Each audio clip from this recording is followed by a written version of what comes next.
She had to side note, she had to already apologize to her family, to her siblings, because she's going to miss part of Friday night movie night because of dance. And so just so you don't think we're Nazis, something like that, we do allow them to stay up on the weekends and have movie night. They don't have to go to bed at 7:30. Yeah. Movie night. So I really don't like that night. I don't care. I'm in the room. You can watch whatever you want to watch. Hey, as long as you be quiet, I'm good. But so we talked about the order. So what are some fun things about having 7 kids?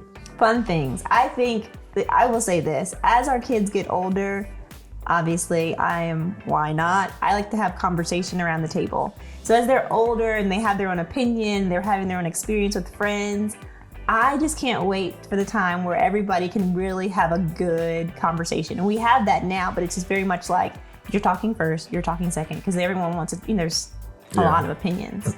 But I think the cool thing about having 7 is, just how we maneuver as a family, like church, getting out of the car, getting in the car, knowing what we're supposed to do. And we just kind of like travel as this little group. It's fun once you get the hang of it. Obviously that takes practice, like going out to the restaurant or walking, grocery shopping or whatever. And people looking at you crazy. True story. Are those all your kids? No, I just pick up kids on the side of the road and just bring them with me. I can't believe people, people ask that. I'm not benevolent. No, but when it's me by myself, people say, they're all your kids? Yeah, like you actually have them? Like they do this motion, like I guess like they do the hand motions? They're like, like you actually have them? I'm like, yes. Like, it's so super awkward. I'm like, that's a little personal. But yeah, so that part's interesting walking around. But there are some fun parts. And as the twins get older, I think game nights will be more fun because right now they just want to put all the houses in Monopoly and throw them in the money and bend everything up. But I think there are going to be some times where, tough conversations around the table. I'm just looking forward to conversation and talking. Of course. Of course she is. Of course. Yeah. What about you? Fun things. Fun things. Well, I'll say this. Outside of, running around playing tag outside when we were doing that, stuff like that. Speaking about conversation, so going back to like the COVID year, because I think that was very formative for a lot of people. That impacted all of us a lot. And we were all together, clearly, in one house.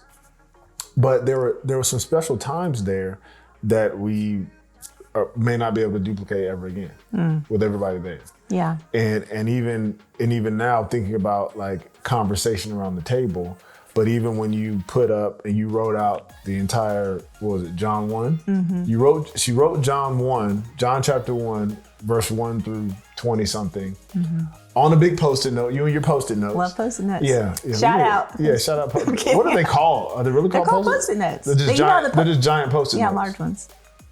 They're like giant. Yeah. Okay, anyways, she put it on the wall. And so over those weeks, they memorized, that big chunk. But the coolest thing was seeing the youngest, she was 5 at the time, absorbing. Or was she 4? I'm just kidding. Oh, was she 4? Yes. She might have been 4. Mm-hmm. She was 4 at the time. And she was able to memorize that because she was hearing her siblings recite. Mm-hmm. And so it's really cool to see, and that's just one example, but it's cool to see how they learn from each other. Yeah. And how, they pass down good or bad. Pass down different characteristics or how to deal with certain things. It's always fun when you see one, caring for the other right after they were fighting tooth and nail, but loving each other. And they're just really, really close, like almost weirdly close. Like they can't be apart from each other for too long. Right. And I'm like, they take this out, I'll say, everyone just go to a space and do your own thing. They're like apart? Can we be in the same room? I'm like, okay. Sure. I think there's this, they think they're so close that even if we want to take one away to do something special, they're like, well, what is everyone else going to do? I'm like, y'all really have FOMO. Like, it's going to be okay. It's just an hour. Like, if I leave now, I won't be able to kiss the twins goodnight. I was like, okay, well, Lord willing, you'll see them in the morning. And it'll, it's just like this idea that they have to do things together and be together, which I love as they go to school. Because I'm like, y'all are like the Watson plan. Like, they mess with one, they mess with all. Oh yeah. They should always have somebody to defend them. Right. For sure. And cheer them on. So I'm like, they should also have the biggest... talk about the games. Okay, so another thing about, having kids is they're their biggest cheerleaders. Mm-hmm. And so whether it was one of them was playing soccer and all the brothers and sisters were there, too bad you can't cheer from ballet that much. Ballet, you have to be so quiet. Exactly. Like, yeah, but they'll come watch. But flag football, like they have their own cheering sections. Right. And you are the lead cheer. Definitely. Miss Why Not? You make all the noise. Well, I make all the noise for all the teams. Like you do. For everybody. Like I'm like, even if it's Naomi played soccer and the other team, like we kicked it, their goalie made it was a great save. I'm like, goalie, great job. Like and I'd be like, yeah, you say nothing. I'll cheer for my kids and stuff. But you be making a scene. Do I? Kind of. No, I asked Naomi, I was like, Naomi, am I embarrassing? And she says, no, Mommy. I was like, do you want me to be quieter? She says, no, it's great. She goes, our team loves it. I'm sorry if I'm embarrassing. That's all we're doing. I just love it. That's why ballet is very difficult because you really have to be on very good behavior. Boys can't, be too loud. Ballet's a little tough, but all the other outdoor sports, love it. I wish our boys would play baseball. I'd be a good baseball mom. Yeah. I'm a great soccer mom. Like you bring all the oranges and. Oh yeah, I'm gonna have the cooler. I just can't wait. Yeah. Ballet's different, but I'll still be back there. I'll give them some nice healthy snacks. Okay, would you advise people to have 7 children? Huh? Yeah. I always tell people like, oh, I only have, like, if someone has a problem, they'll say, well, I only have 3, Chris. I don't know why I'm telling you. I'm like, 3 is a lot. This is not a race. It is not higher to heaven. You said 4 is a good Christian number. But I don't really mean know why you say that all the time. You say that all the time. I know, because it's like. It just seems like you're replacing yourself and 2 more people. Is that what you're thinking? I guess. I don't know. I just feel like when you go to some of these churches, like everybody has like 4 kids. You think so? I don't know. I don't know. Well, I just think it's funny. I think, not true, but it's funny. Well, you'll say this. What do I think? Should people have 7? I always say when there's a couple that we meet and they're like on fire for the Lord, I'm like, yes. They're like, should we have more? I'm like, yes, you should if you can. Why not? Well, why not? Why? I got a bunch of reasons. I don't know. I think that what we've learned with the 7 is that God, just gives you enough grace for each day. Sure. Honestly, like I never wanted 7 kids. Right, which is why we have 7, because you said, Kirsten, we can have 4, but we cannot have 6. This is what he said. Because I'm the oldest of 6. You're like, I come from 6, like 6 is like, too 6 is too many. That's what you said. Like, 6 is too many. It's just crazy. It's just too many. And that's why we have 7. It's your I know. fault, so officially. then we skipped 6. We skipped 6. We went from 5 to 7. Right. It's your fault officially, because when you say, Lord, I don't want 6 because 6 is too many. Yeah. Then it's naturally that we would have 7. How about take this? Yeah. Take this chunk. And I'm gonna tell you, those people put me on my knees every day. They do. Every day, all day. They're cute, good thing. But man, they're a lot. Yeah. I think that's one thing I did learn. So you realize that even though you are 2 people, if you have one, that child will be, you have nothing really to compare it to. But if you have more than one child, you just realize how different God made us. Mm-hmm. And how different they are. I'm like, how are you from the same mother and father?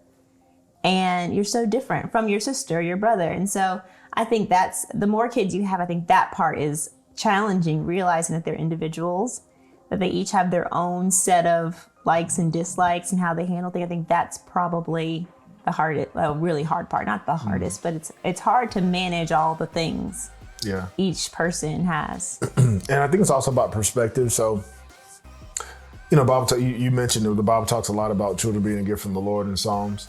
Talks about them being arrows in the hand of a warrior, and talks about, impacting culture for the Lord through your children. Mm-hmm. And when you think about generational blessings, generational curses, we think about, we're going to talk about it later, but even reading through scripture and you see how, one father pleased the Lord, then his child was just a little hellion. And then it goes back and forth. Yeah. And you see the importance of raising kids. Mm-hmm. And, it's difficult. It'll frustrate you many times. You may feel inadequate with your finances or inadequate with your patience, inadequate with your ability to teach and relate. For sure. Inadequate with a lot of different things. And scripture still says that they're a gift. And for those that have experienced loss of a child, we have as well.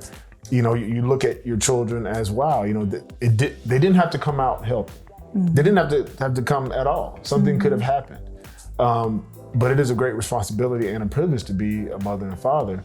But we don't do that on our own. Like, the number one thing people say, what's it like living with 7 kids and raising 7 kids is, like you said, being on your knees and the fact that we need, Lord help us. Because I'm like, sometimes we look at each other like, how did they let us have all these kids? Yeah, like, I didn't sign anything. I feel like a kid. Yeah. I had these moments, like one time I was like cleaning off after dinner and I was just like looking at everybody running around and I was like, is this allowed? Like they think we actually know something. Know what we're doing. I mean, good night. I just know one day ahead of what you might know. Like, oh yeah, I know it's for breakfast. That's about they think we're like extent. all knowing, like, oh, it's mom and daddy. And I'm sitting there thinking like, I know nothing. Like they let me leave the hospital with you. I needed more instructions to put a bike together. We should have taken a class or something. They didn't There's give no you class. nothing. Like take a human being and you run it. I do. I feel that way, but sporadically, and I'm just like, we are in charge of all of these people to teach them right, to show them how to say I'm sorry, to show them how to forgive people, to show them how to, wipe their behind, show them how to make their bed, like all of these things. Like if we don't do it. Nobody will. Nobody. They have to marry someone who will teach them how to do stuff. Yeah, we're gonna talk about that too. You want to say something. I know you want to say something. No, I wasn't. I was just saying that we have a huge responsibility. We have a huge responsibility with these people, and I'm like, gosh, you've given us such a responsibility with these people because they're not ours, and because they're not ours, you've entrusted us with 7 here. We lost 2.